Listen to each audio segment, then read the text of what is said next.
Hi everyone, and welcome back to the Shane Plays Out of the Abyss notes series, where I give my notes and thoughts and etc. on DMing my party of intrepid players through Out of the Abyss, the D&D 5e Underdark adventure. So if you're new to this series, this is not an actual play.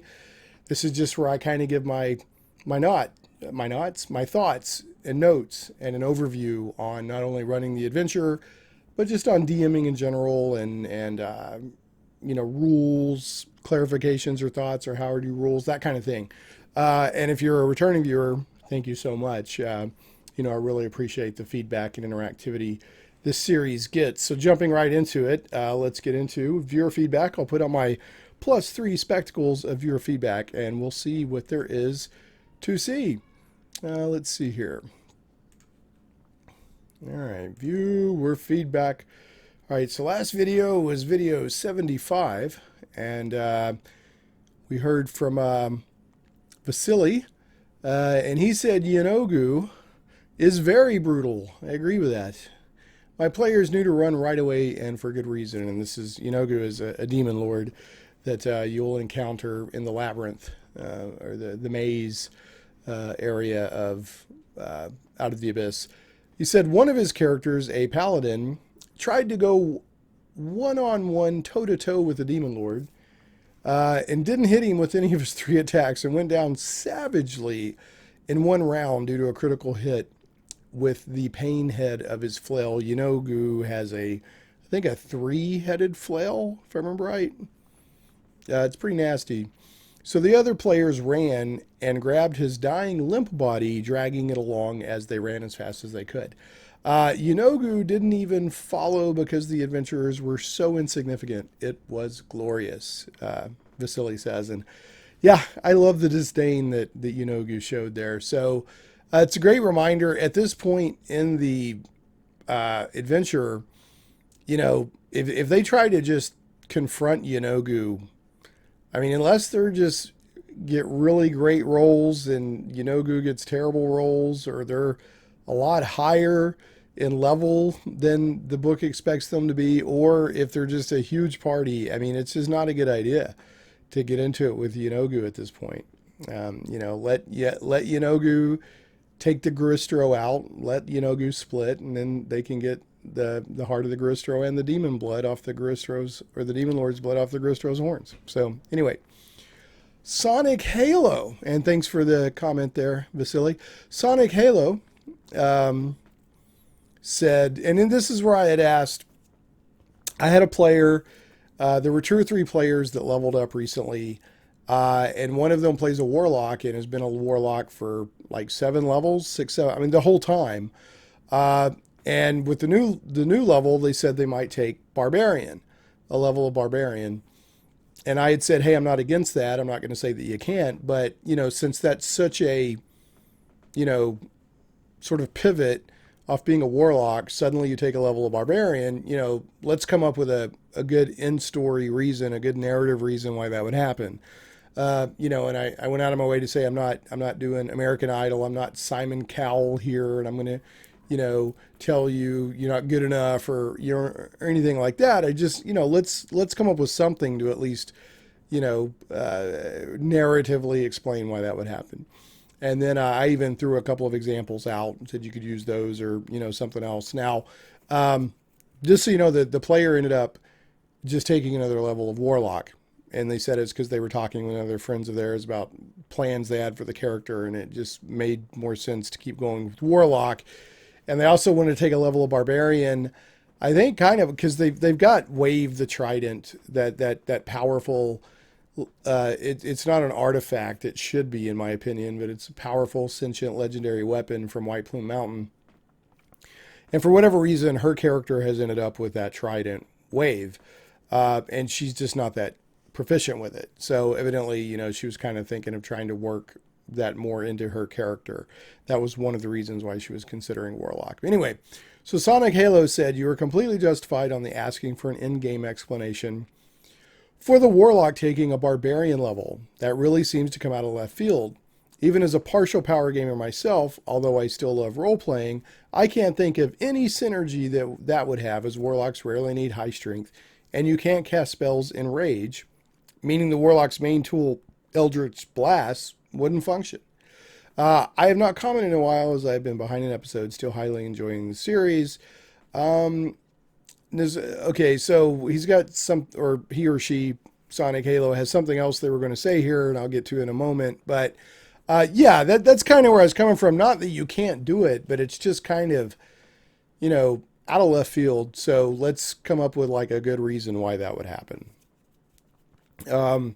So, and I think synergy is a great way to, it's like, that's kind of a weird, this character has not multi-classed up to this point and that sort of thing. But anyway, anyway, Sonic Halo says they're still highly enjoying the series. I appreciate it very much that you said that. Now, and then Sonic Halo goes on to say that if I ran out of the abyss and the time thing came up, I personally would present it to the players straight. And if everyone was good with it, I would restart and do an abridged version of the campaign, allowing them to make some changes. But if only a few were on board, I would re-roll the maze engine effect. So this goes on, I think, for at least one video, if not two. We've talked about there's a result in the maze engine that can literally send the whole party back to the very beginning of Out of the Abyss, so that they're even in the prison cells in Valkenvelve, but they are who they are now. They have their equipment, they have their levels that they've achieved, their memories and all of that, magic items and all of that. And there's been a lot of discussion. I'm like, I would not want to do that. I mean, we've been in this campaign for a long time. I don't think I'd want to do that, but other DMs might, and other players might want to do that. So, keep in mind that my preference is not how other people will or have to do things.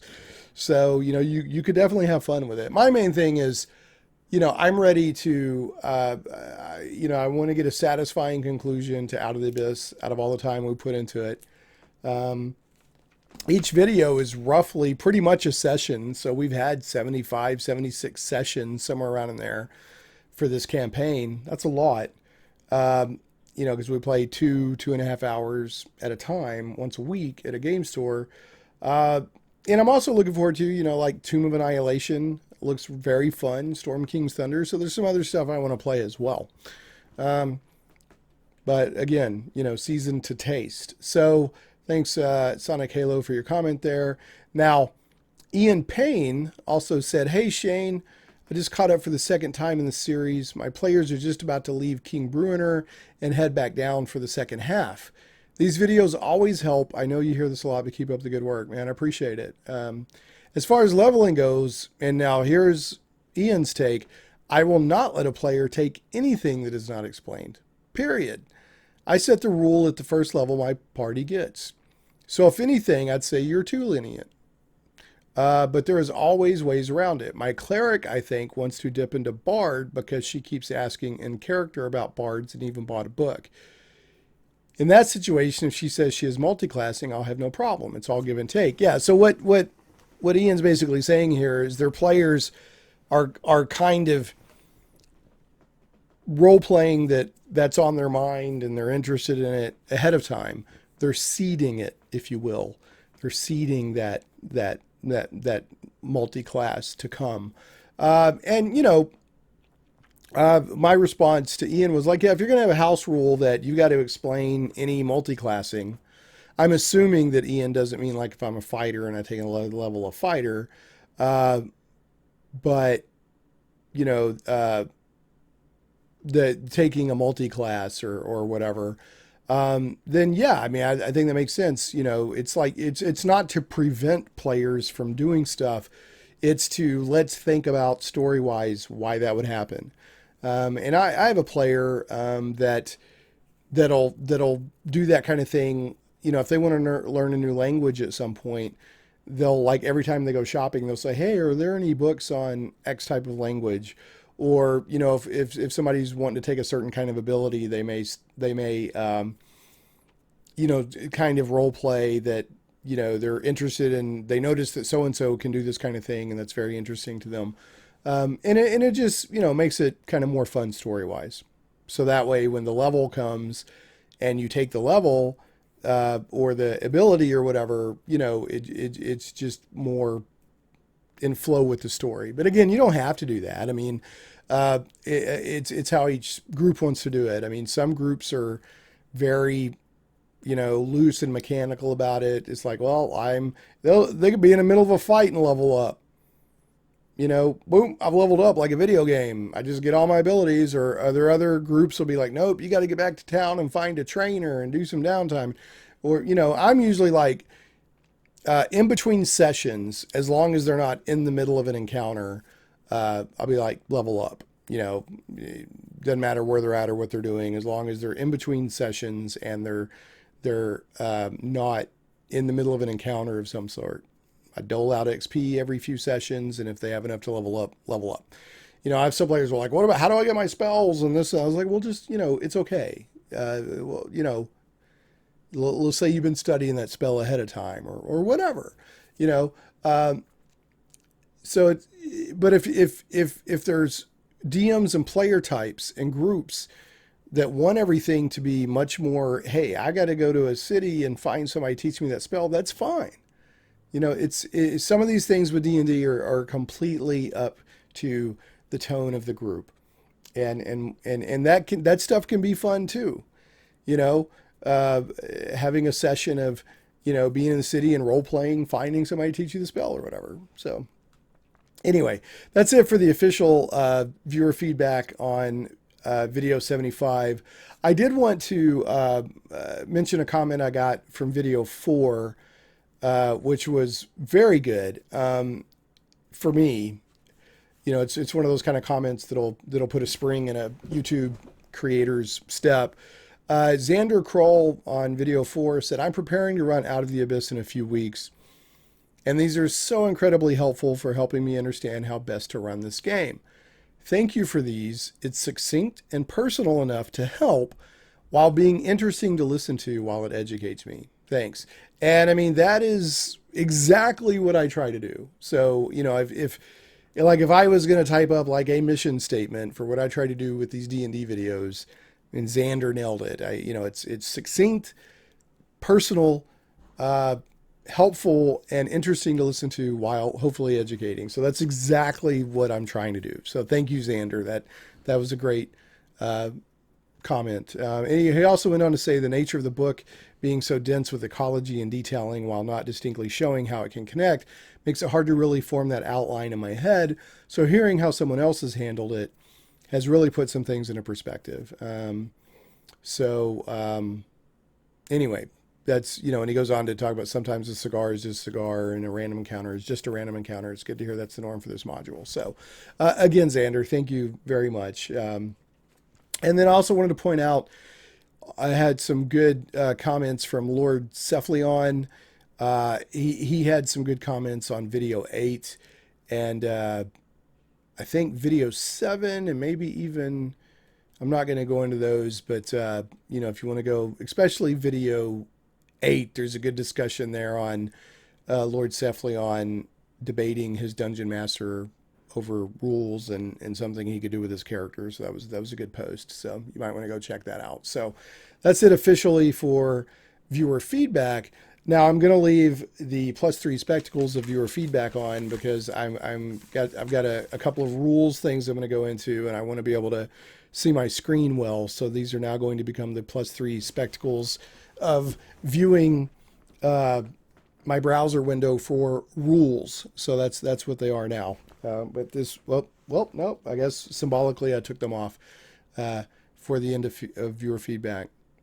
So as I like to do, if I have like rules explanation or clarifications that come up during a session, I like to discuss those before I go into the recap of the session so that I can just go into here's what happened and not stop and say, okay, well, let's talk about this rule or whatever. So one of the things that came up was a Figurine of Wondrous Power. And I just wanted to clarify because it led to a bit of a discussion, not an argument, not a debate. We actually had a lot of fun with it on, how does a Figurine of Wondrous Power compare to a familiar, and they're different. So it's important to know that a Figurine of Wondrous Power actually can be used to turn into that actual animal. It like summons that animal. Not a familiar is a spirit in an animal form, but it's actually that animal that a figurine of wondrous power, brings in. So let's look at figurines of wondrous power really quickly, and let's find that. So figurines of wondrous power, and it's a wondrous item, and the rarity is actually by the figurine, the type of figurine, because some of the figurines are quite powerful and others are just kind of interesting and useful in certain ways. But it's a wondrous item, rarity by figurine, the type of figurine. I was just checking to make sure my video was going. And it's a statuette of a beast that's small enough to fit in your pocket. And if you use an action to speak the command word and throw the figurine to a point on the ground within 60 feet of you, it becomes a living creature. The space where the creature would appear is occupied by other creatures or objects, or if there's enough space for the creature, the figurine doesn't become a creature. So the creature exists. Oh, the creature is friendly to you and your companions. It understands your languages and obeys your spoken commands. If you issue no commands, the creature defends itself but takes no other action. So notice that there's not like a telepathic bond or any of this. I can see through its eyes or anything like that, like a familiar. Okay. The creature exists for a duration specific to each figurine. At the end of the duration, the creature reverts to its figurine form. It reverts to a figurine early if it drops to 0 hit points, or if you use an action to speak the command word again while touching it. When the creature becomes a figurine again, its property can't be used again until a certain amount of time has passed. Once again, specified by each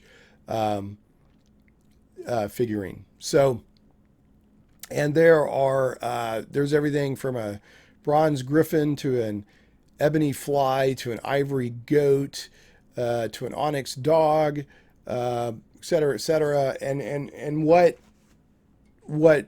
my player had, is the silver raven, which was kind of cool because I think we rolled it randomly, and their character name is Raven, and they got a figurine of Wondrous Power, and I think we rolled it, and I think it randomly was the silver raven. So they were like, "Ah, cool." So this silver statuette of a raven can become a raven for up to 12 hours.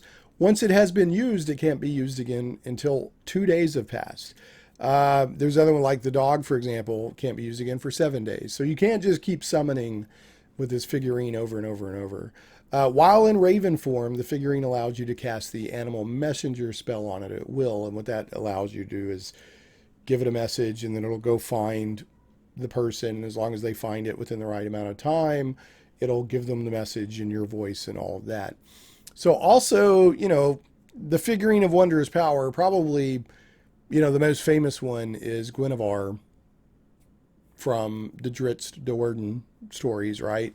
And that's like a legendary, like almost artifact level figurine of Wondrous Power. So just wanted to point that out, that these, because the player initially was trying to use it kind of like a familiar.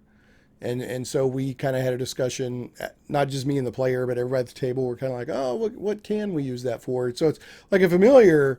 I mean, they're pretty intelligent. You can like telepathically tell them to do stuff or whatever. And they're, even though it may look like a raven, it is not a raven. Again, it's like a spirit in raven form.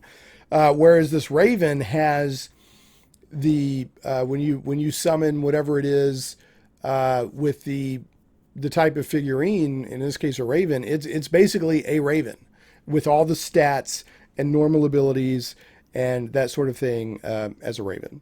So just keep that in mind. That'll kind of come into play here in a little bit. So as I recap what happened in the previous session. So other things that are worth clarifying rules wise, let's see here. All right, let me go here. I'm actually combining 2 sessions for this video. I've got plenty of rules things. Okay, falling. This is interesting. This came up because we actually ended on a cliffhanger with somebody falling into magma or above magma. And we're like, well, how far will somebody fall in one round? How far will they fall? So I went and looked that up. And somebody at the table said, well, I think it's 200 feet. I don't know where they got that from, but I was like, wow, that seems like a really far distance. But by the book, it's actually further. So let's take a look here at falling. All right. So the player's handbook basically just says that you take, 1d6 for every 10 feet of falling damage. I think up to a maximum of 20d6, which is probably where that one player got the 200 feet thing from. But in reality, the player's handbook doesn't really go into a whole lot of detail on how far you would fall in one round. It almost just kind of assumes that you fall it all in one round and take that damage. It's almost trying to stay out of calculating terminal velocity and this and that, the rules. Now, there's an online Twitter exchange or whatever with Christopher Perkins, who's a major D&D personality with Wizards of the Coast. And he said in 6 seconds, you'll fall approximately 580 feet. And in 10 seconds, you'll fall approximately 1,600 feet. And then Zoltar Sage Advice, who is Sage Advice D&D on Twitter, tweeted out and he said, Mike Merles, who's like the big dude for D&D, said he posted this useful calculator. And I went and clicked on that. And that was actually like a total free fall, how much energy you'll have when you hit the ground and when you'll achieve free fall and terminal velocity, and didn't even have anything to do with D&D. I mean, this is going way into physics. So, luckily, Xanathar's Guide to Everything has come to our rescue. So on page 77, in Xanathar's Guide to Everything, there is a couple of optional rules on falling. This is on page 77. It says, falling from a great height is a significant risk for adventurers and their foes. The rule given in the player's handbook is simple. At the end of a fall, you take 1d6 bludgeoning damage for every 10 feet you fall, to a maximum of 20d6. So 200 feet. It's basically saying you achieve terminal velocity after 200 feet. You also land prone unless you somehow avoid taking damage from the fall. So here are two optional rules that expand on that simple rule. And I'm going to make this my rule for falling. How far do you fall in a turn? The rule for falling assumes that a creature immediately drops the entire distance when it falls. But what if a creature is at a high altitude when it falls, perhaps on the back of a griffin or on board an airship? Realistically, a fall from such a height can take more than a few seconds, extending past the end of the turn when the fall occurred. If you'd like high altitude falls to be properly time consuming, use the following optional rule. Like I said, I'm going to work this in as a main rule in our group. When you fall from a great height, you instantly descend up to 500 feet. If you're still falling on your next turn, you descend up to 500 feet again at that turn. This process continues until the fall ends, either because you hit the ground or the fall is otherwise halted. Now, there's also some rules in here on flying creatures and falling. Like if you're flying and then I guess you get knocked prone, or if speed is reduced to 0 feet, otherwise loses the ability to move, etc., etc. There's some rules on that I'm not going to go into, but basically, Xanathar's rule is you basically instantly fall 500 feet. And if you still haven't hit the ground at that point, then on the next turn, you'll go another 500 feet. And on the next turn, you'll go another 500 feet. And I think it says on subsequent turns, I'm pretty sure it was at the end of the turn, not instantly. So that at the beginning, when it happens, you instantly drop 500 feet. If you're still falling on your next turn, Yeah, you descend up to 500 feet at the end of that turn. So first turn of falling, instantly 500 feet. Subsequent turns, uh, you can take actions or move or whatever, I guess. But well, I don't know if you can move, but you can take an action, bonus action, whatever. But at the end of that turn, you're going down another 500 feet. So there you go. I like that. It's a nice rule. Now, another rule that came up, and I really probably should have combined this with talking about conjuring an animal with the Figurine of Wondrous Power.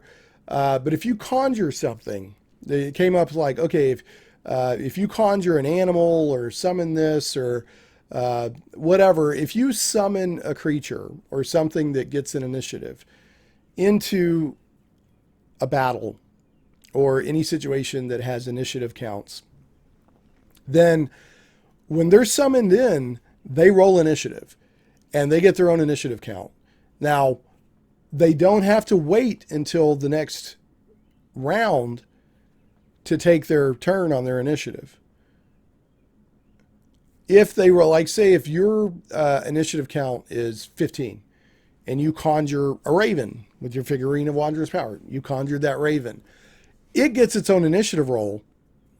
And if its initiative roll is lower than yours, like an 8, and you've already gone on a higher initiative count, then it gets to go that turn when it hits its initiative. But if it rolls like a 20, and your initiative count is a 16, then it'll have to wait till that next initiative count 20 comes around. So, my brain would naturally assume that it's, they have to wait until the next turn to go. But no, they roll initiative, and when their initiative comes up the very first time, that initiative count, they can go. So that came up. Let me see if there's any other rules things here that I want to go on. I think that was it for rules clarifications. So yeah, let me just double check, but I'm pretty sure that was it on the rules. Yes. Okay, so now that'll be it for the +3 spectacles of reading the rules on a browser window, and let's get into what happened the last 2 sessions. Actually, I'll recap. Okay, so at the end of the previous video, they had gotten the Garistro and the Demon Blood, taken it to Viseron, and then come back and were, what are we going to do next?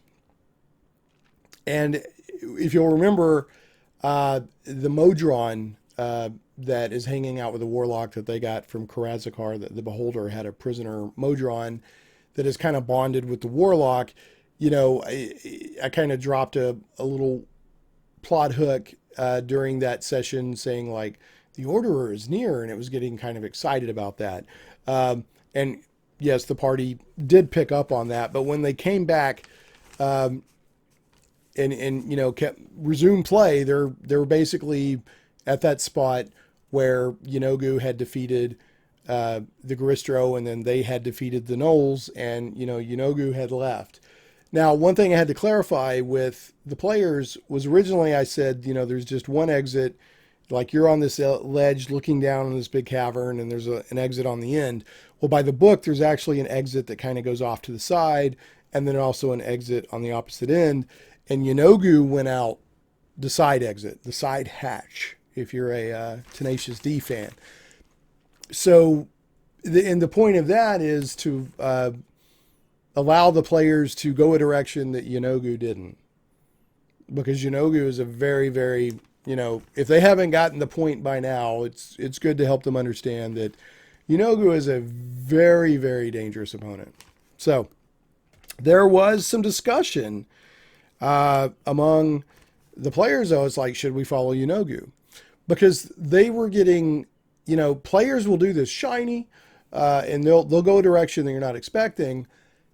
They're fixating on, we have to find these mushrooms that grow in a demon's footprint. I think of a Garistro a Balor or something else. That, you know, they need 13 Tamask mushrooms that grow in the footprint of one of these kinds of demons.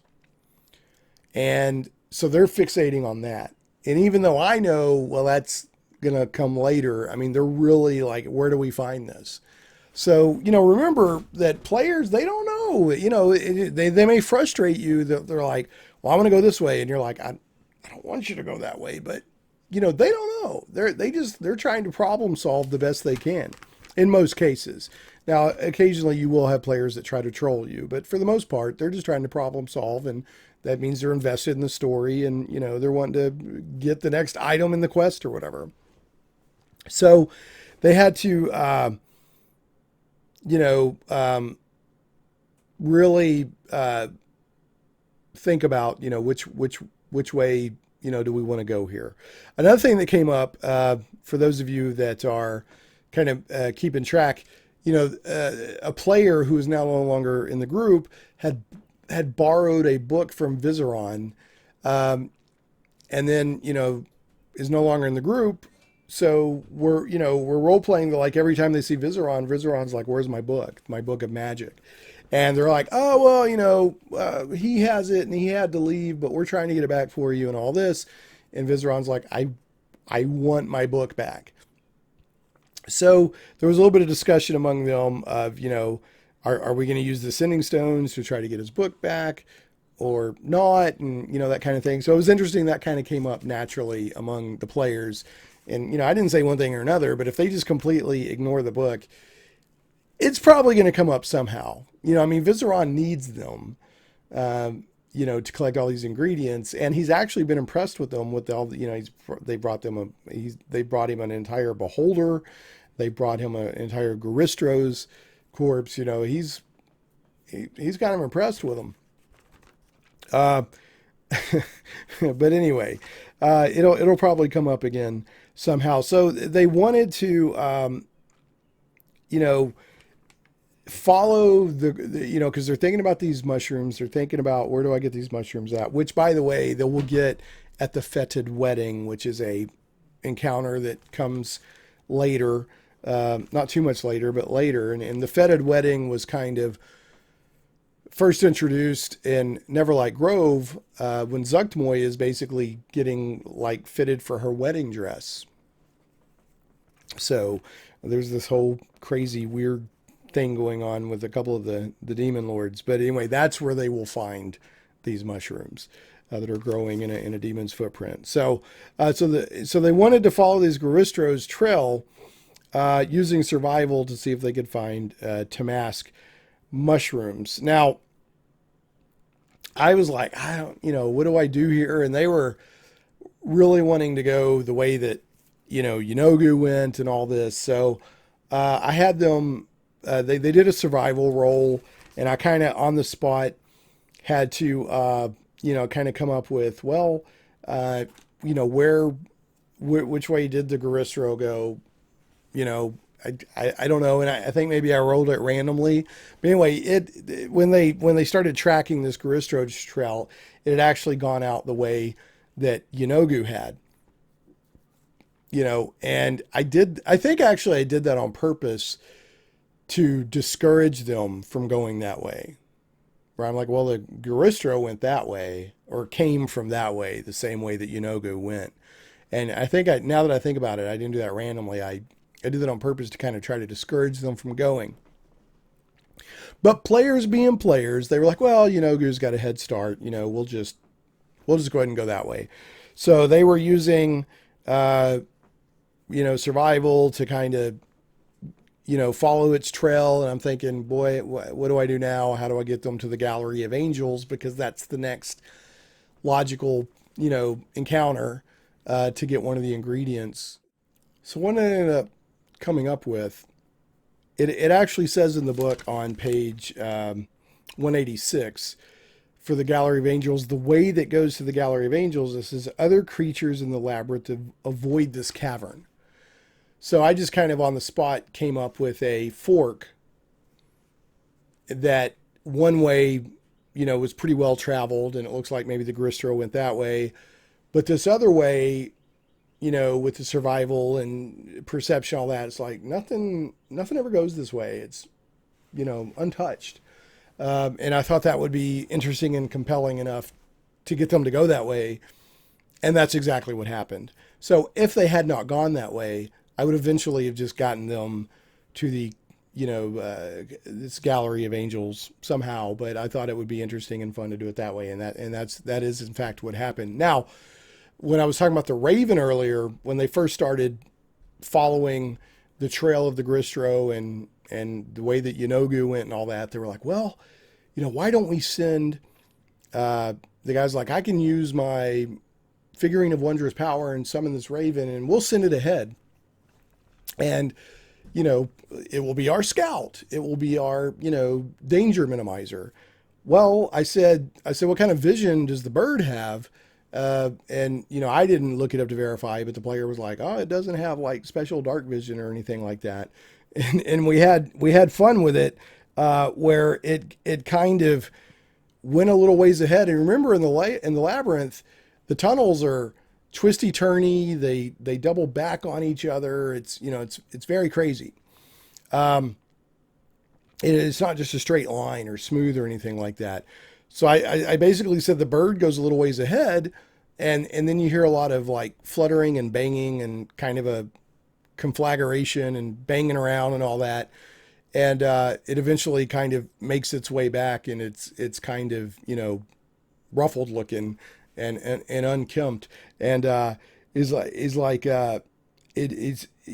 well, what happened? And it was like basically, it had been banging around in the big hard dark, because it just got this big dark area where it was hitting hard things. And so they're like, okay, well, that's not going to work. So they used prestidigitation to make the bird look better, and I think fed it a spider. So it was actually, we kind of had some fun with it or whatever. And they're like, okay, that's not going to work. So they just, did the normal, here we go, and somebody's scouting ahead and that sort of thing until they came to this fork. And then they had what one of the players commented that it was a Robert Frost moment where, there's two, that famous poem, what is the name of the poem? The Road Not Taken, where two roads diverged in a yellow wood, and sorry I could not travel both and be one traveler. Long I stood and looked down one as far as I could to where it bent in the undergrowth. And this is a famous poem where this guy comes to a fork in the road or a fork in the path. He has to decide which one to take, but he took the one less traveled by, and that has made all the difference. So went down the road less traveled.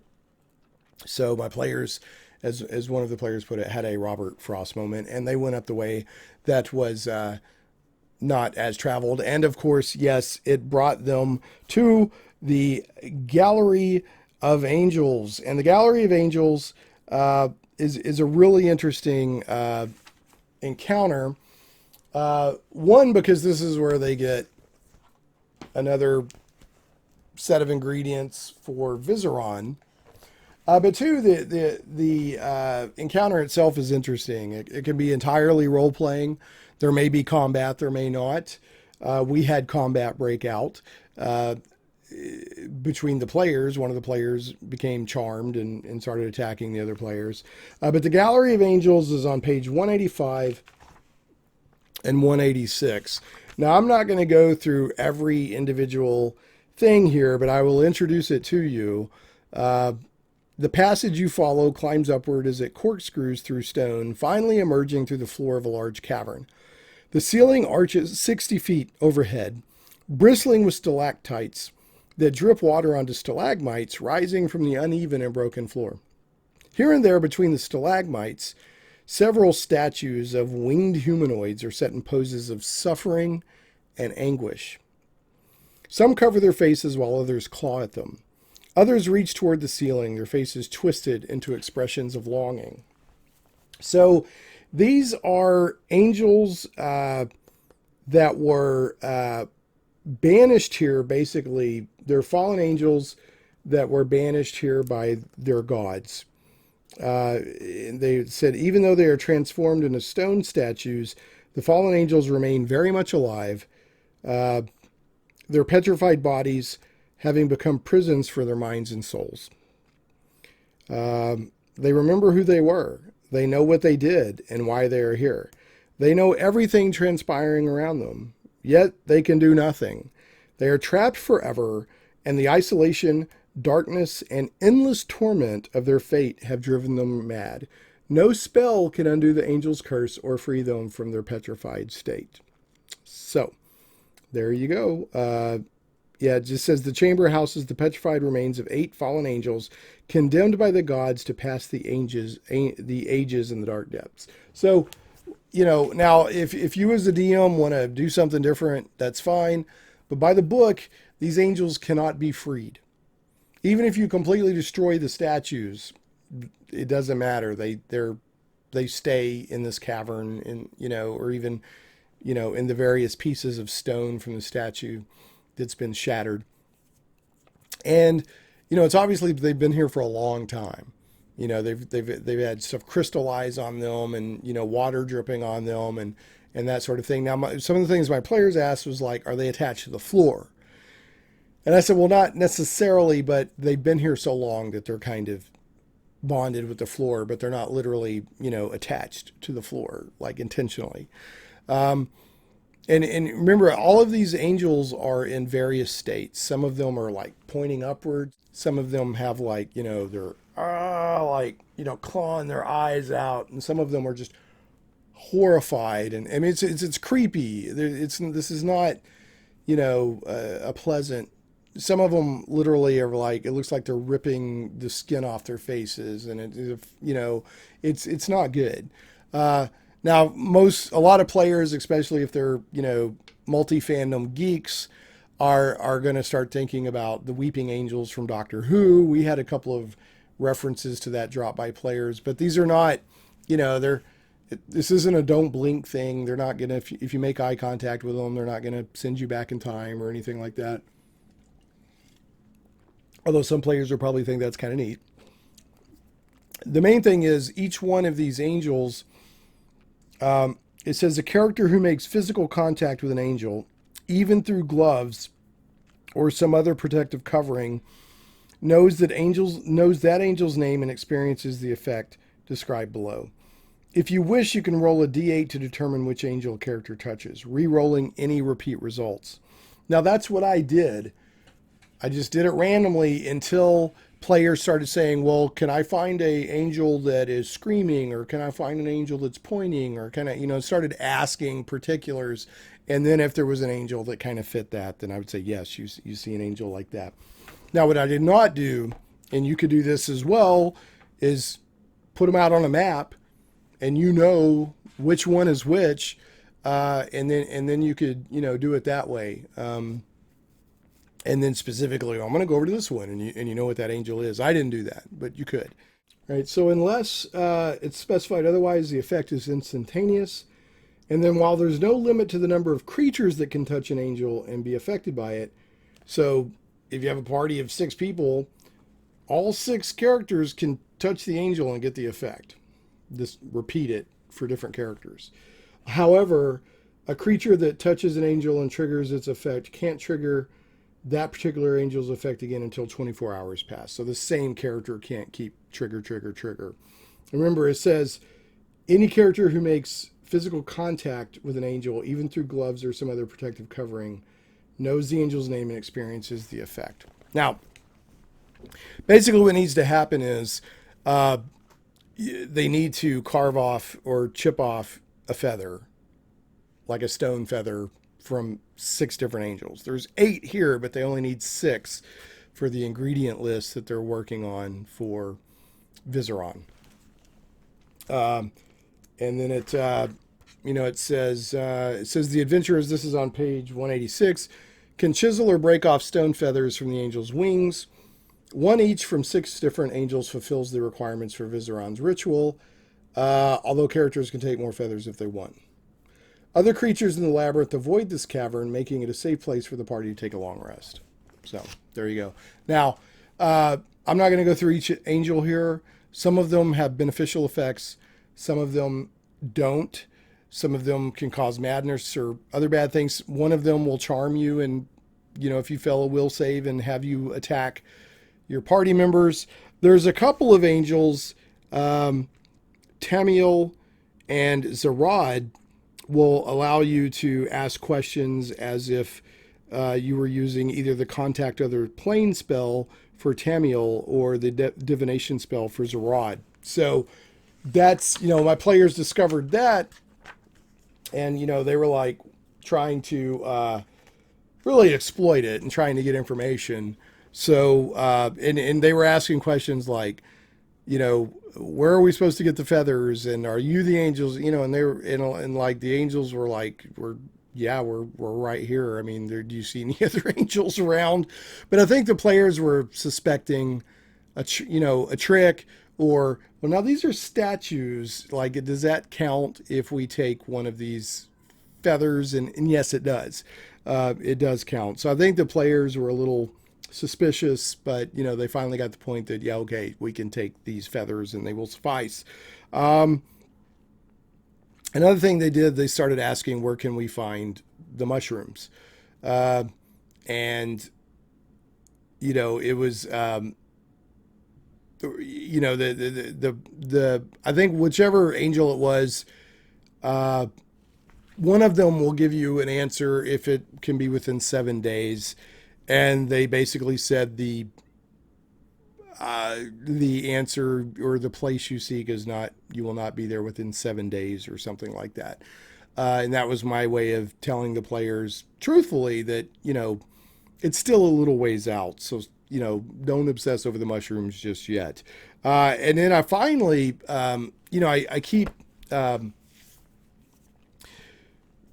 saying that I'm going to have Gem Jar. There's a part of the book that says Gem Jar, the Sverfneblum they met at the beginning while they were all trapped in Velkenville, turns out to be a deity. So every now and then I have like a divine intervention. And the last time I did it was when I think it was the Purple Worm ate a character, and I had the character survive by divine intervention. Said your time is not yet, and then ironically within a couple of sessions later that character died anyway, but oh well. And then while they were talking to an angel, that voice said, like, the angel was talking, and then all of a sudden it stopped, and that same voice came out and basically told them, that more of the answers you seek you will find at the wedding, the feted wedding.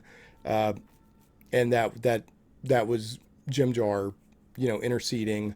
And then that voice stopped, and the angels just kept talking like it didn't even know that it had been, taken over. And I told him, I said, there's something familiar about the voice, but you can't quite put your finger on it.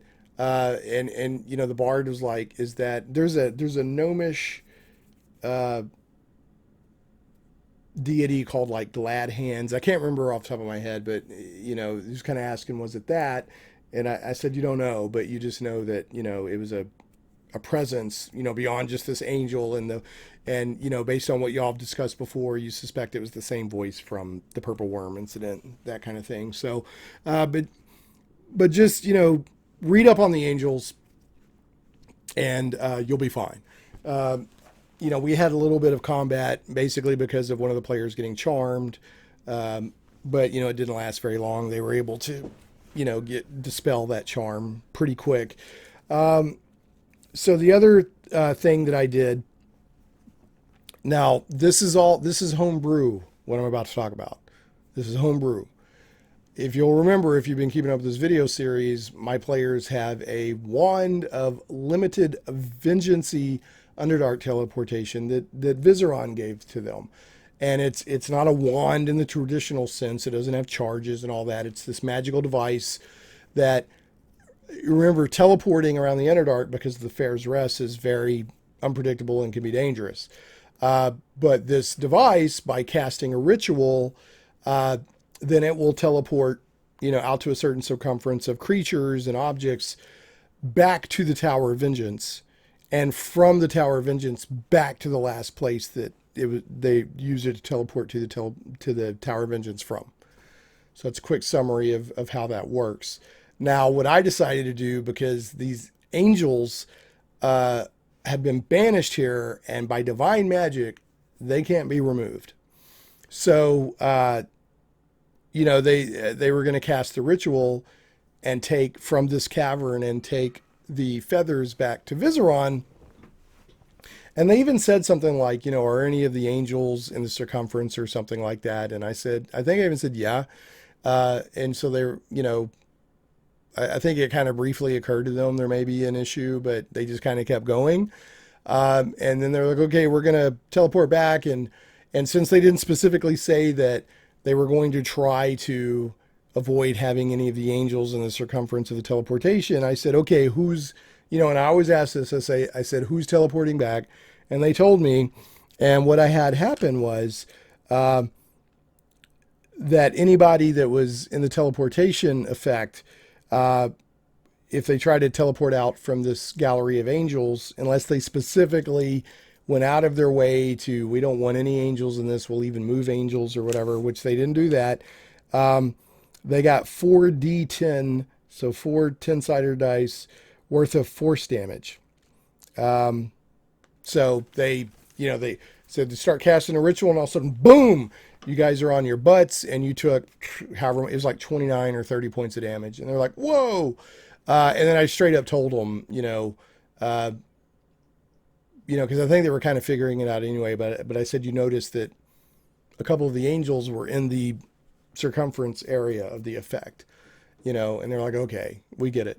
And then, I think they kind of left the main cavern and got out of the tunnels and all that, and they ran the ritual again. And the warlock who normally runs the ritual was like, I ain't running it because I just took however much damage. So a couple other people did.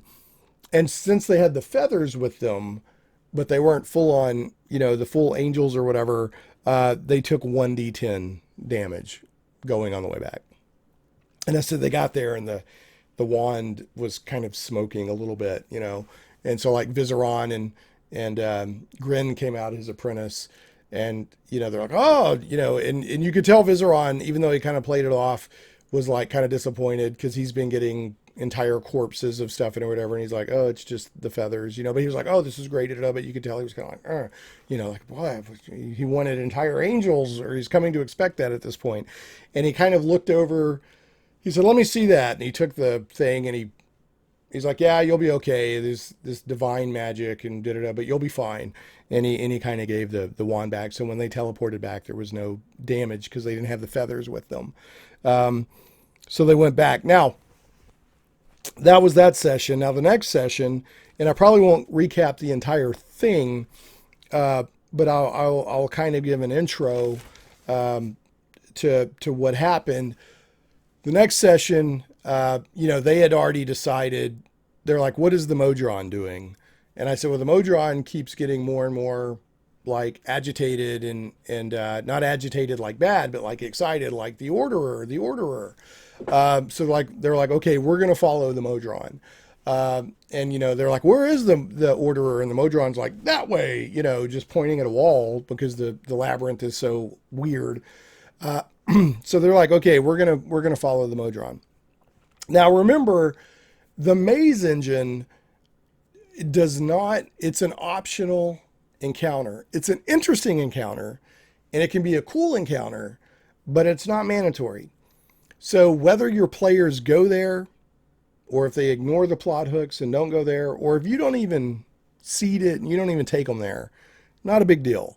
It's fun and interesting, but it's not essential to the actual campaign story. Okay, I just want to make that clear. Now, so what happens is the maze engine starts on page 186, goes into 187 and 188, and then that's the end of this chapter of the Labyrinth, and the next chapter is the City of Spiders, Menzo Bronzen. Woohoo! Anyway, so if you go to the maze engine, it says, deep within the labyrinth lies the maze engine, a mechanical, magically powered device capable of altering reality. Modrons refer to the device as an orderer because it was designed to bring order to chaos. If the characters activate the maze engine, it has the potential to aid their fight against the demon lords. It also has the potential to wreck things and be crazy. It's not quite as bad, but it has the potential to be disruptive like a deck of many things. So the engine looks like a working model of the Great Wheel. When it says see Chapter 2, Creating a Multiverse in the Dungeon Master's Guide. It's a 20-foot diameter sphere built of 1-foot wide bands of magically hardened and shaped bronze, engraved with arcane symbols.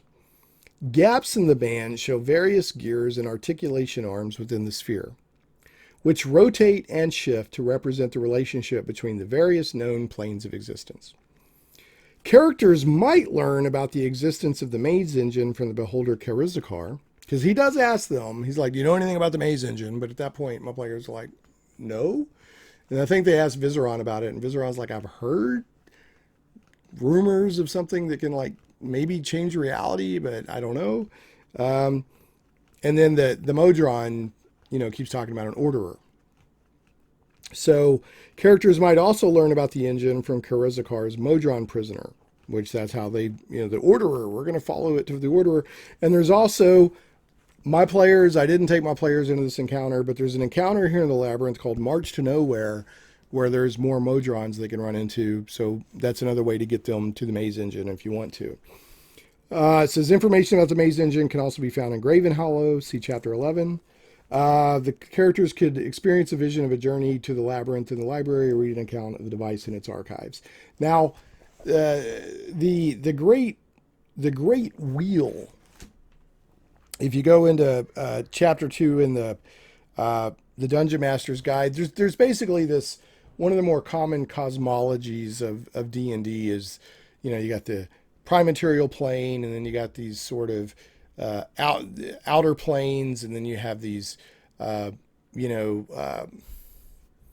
to think of the best way to put it, like various, not heavens, but higher planes of existence that kind of ring around it, almost like looking like a zodiac circle or something. And then beyond that, there's even more craziness out there.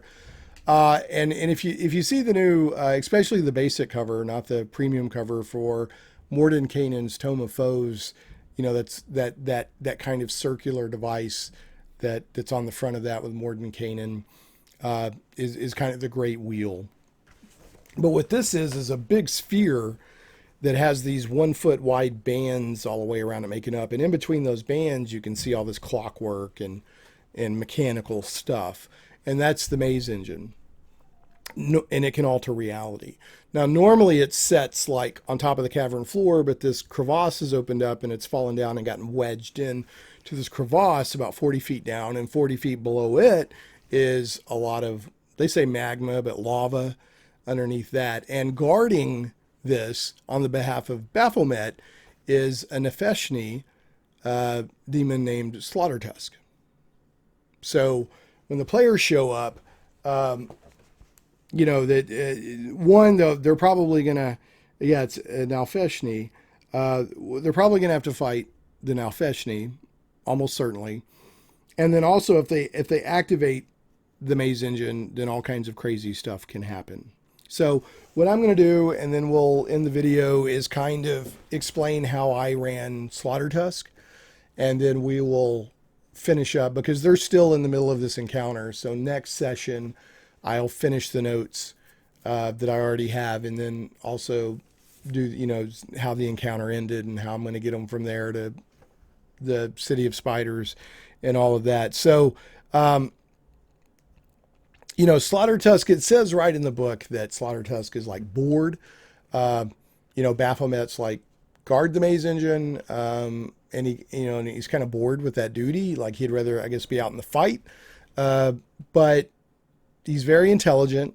And when the players show up, like he will toy with them.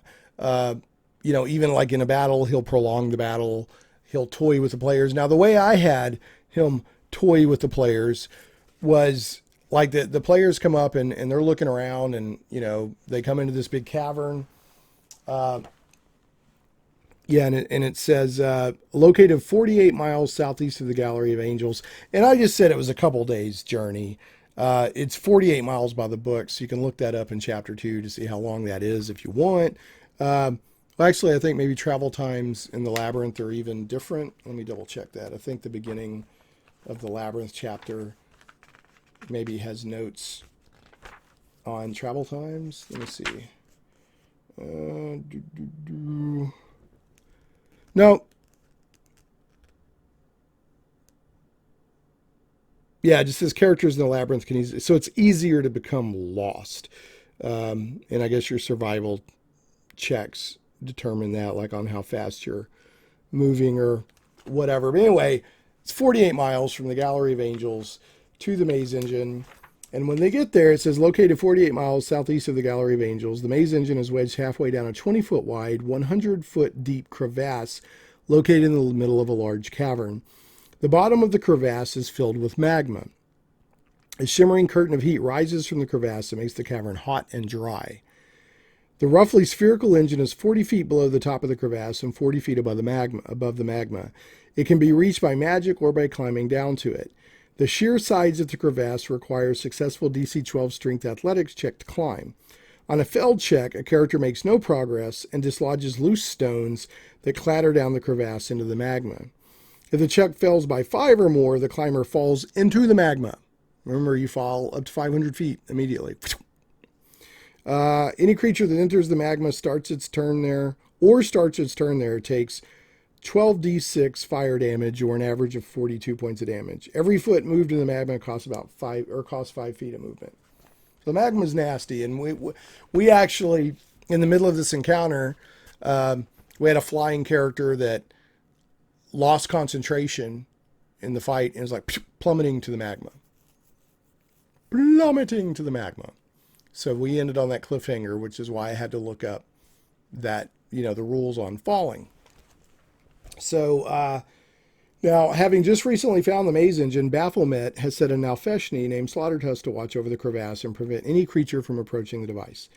Slaughtertusk would rather be helping the Horned King track down and kill Yenogu. The Nalfeshni is bored with its assigned task, although it knows better than to disobey the Horned King. Still, rather than immediately destroying any intruders, it toys with them for as long as possible. Slaughtertusk is happy to let a fight drag on, feasting on its enemy's pain before finally slaying them. If reduced to fewer than 100 hit points, it uses its Summon Demon feature. This Nalfeshni has the variant demon summoning sidebar in the demon's entry of the monster manual, and tries to summon 1d6 rocks. It has a 50% chance of succeeding. Slaughtertusk is a bully at heart and begs for its life if the adventurers have it at their mercy, promising to tell them the secrets of the Maze Engine or anything else they want. At the first opportunity, it teleports away, summoning demonic aid to cover its retreat if possible. Now, what I did instead of the 50% chance to summon, because my party does really well, and they're a bit OP for the size of their party, and the party's a little larger than normal, not ridiculous like it used to, but a little larger. And I mean, we got this monk that he's just unstoppable. So I said, well, I'm not going to give 50% chance. He's just automatically going to summon Vrox when he wants to. I still rolled the 1d6 during the fight, and I rolled 6. And that's a little too much, 6 Vrox all of a sudden. So I just made that 3 Vrox. So, I kind of tinkered with it a little bit to drop those Vrox in the middle of there. Now, the way I had him toy with the party was they came into the cavern and they're looking around, and they finally, and the Modron's like, it's and excited. So they go up and they're looking down into the crevasse, and they see it. They see that thing wedged, the Maze Engine wedged in there. And the Order is like, that's it. Or the Modron's like, that's it. So most of the party's looking down, but 1 or 2 of the other party members were kind of keeping an eye on the rest of the cavern. And at that point, this very pleasant conversational voice is like, oh, how's it going? Nice to have company. And the Nalfeshni steps out of the shadows where he's been watching them. And he's using telepathy. Keep that in mind. So he uses telepathy because at one point my warlock, or in the warlock in my group, talked to the Modron through telepathy, asking about the Orderer, like, do you know how to turn this on, and this and that and the other. And then Outfest, he was like, "Oh, that's interesting." You know, obviously listening in on the conversation. So he was very pleasant. Oh, it's nice to have company, and you know, you know, what are you guys doing? How's it going? You know, but every now and then he would say things like, you know, well, you know, hopefully that you can be helpful and tell me, you know, more things, you know, before I kill you, you know, and it's like just conversational and, you know, oh, we will, yeah, we're going to have to fight, but, you know, it doesn't have to be unpleasant or anything personal. I mean, we can talk till then. And, you know, and he said, by the way, Baphomet, I've notified Baphomet that, you know, there's a Modron here and Baphomet's on his way, you know, kind of thing. Because the way I played it is Slaughtertusk and Baphomet are going to be really interested in that Modron because they're thinking that Modron can help them with the maze engine because it's the Modron. I think it's Primus, I think, which is their big supreme thing in the Mechanus higher realm, talking about the cosmology and the other planes of existence, that makes orderers, that makes maze engines. And so Slaughtertusk is very interested in the Modron. And he's like, you know, if you want to help me, you know, if the Modron wants to take a look at everything, and you know, if you guys want to take a look and see if you can figure out anything on this maze engine, you know, that would be helpful before I kill you, you know, that would be great. So that's kind of how I played Slaughtertusk. But eventually, of course, a fight did break out, which I'll go into, you know, next session. But a fight did break out, and one of the players, you know, there's a roll in here. I think it's DC 15 Arcana for figuring out. Yeah, a successful DC 15 Intelligence Arcana check is needed to activate the device. And one of my players figured it out. Like they cast flight and flew down there, and we're looking at it, you know, and Slaughtertusk was like, you know, look, don't touch, just don't touch. And then of course the player's like, oh, I said they made their roll, and I was like, you're kind of looking and you see, and all of a sudden it seems to make sense to you, and you think you know how you can turn this thing on. Now, the Modron is a duodrone. There's monodrones, duodrones, tridrones. Now it says specifically in the Great March encounter in the Labyrinth that the tridrone knows how to activate the orderer, but I played it that the duodrone, their little pet Modron, doesn't. It knows of it and is excited about it, but doesn't specifically know how to turn it on. But Slaughtertusk doesn't know that, and Baphomet doesn't know that. They're like, we want that Modron. Now, I mean, let me be clear. Baphomet has not shown up yet, but you know, there's, you know, Slaughtertusk is like, oh, Baphomet's coming, you know, just to give that Baphomet's coming kind of. And I don't even think it says in the book that Baphomet will come, but that's how I did it. But a fight did break out. And as soon as where things changed, where his demeanor went from being ah la la la to stop, you know, Baphomet wills it kind of thing, was one of the players reached out and started touching and messing with the maze engine, and that's when Slaughtertusk was like, rah, and his demeanor changed instantly, and that's when I think that the monk just went ahead and attacked, and that's when the fight broke out. And then so we'll talk more about the fight. Next session and how the fight went, and you know, maybe how to run Slaughtertusk in a fight and all of that stuff, and we'll get into the specifics of what the maze engine does, how it works, the effects it can have, and that sort of thing on next video. Thanks so much for watching, and you know, please you know, leave this video a comment and a thumbs up. That helps me out tremendously. I appreciate you watching, and we'll catch you next time on Shane Plays.